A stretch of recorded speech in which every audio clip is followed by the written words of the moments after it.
Berikut ini profil dari Letda Laut Ressa Trisigar, keponakan Menteri Pertahanan Prabowo Subianto yang turut menjadi korban dalam musibah tenggelamnya kapal selam Kri Nanggala 402.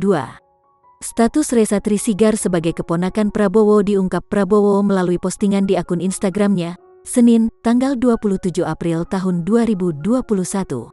Menurut Prabowo, Ressa Trisigar merupakan putra dari sepupunya, Letkol Godfried Sigar. Letkol Godfried Sigar gugur dalam misi di Timor Timur saat helikopter yang ditumpanginya jatuh pada tanggal 4 Juni tahun 1998. Saat itu, ia menjabat sebagai Kepala Seksi Operasi Korem 164 Wira Dharma Dili.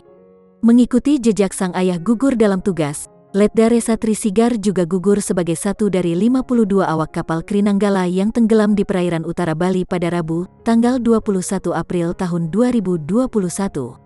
Informasi yang dihimpun tribunnews.com, Letda Ressa Trisigar lahir pada tanggal 11 Mei tahun 1995 atau berumur 25 tahun. Ia merupakan alumnus Akademi Angkatan Laut 63, tahun 2018. Di Kri Nanggala, Letda Ressa menjabat sebagai Kepala Divisi Mesin Kri Nanggala 402. Letda Ressa adalah keponakan Prabowo Subianto dari garis ibunya. Hubungan keluarga Letda Ressa dengan Prabowo Subianto adalah sebagai keponakan Prabowo Subianto dari garis ibunya.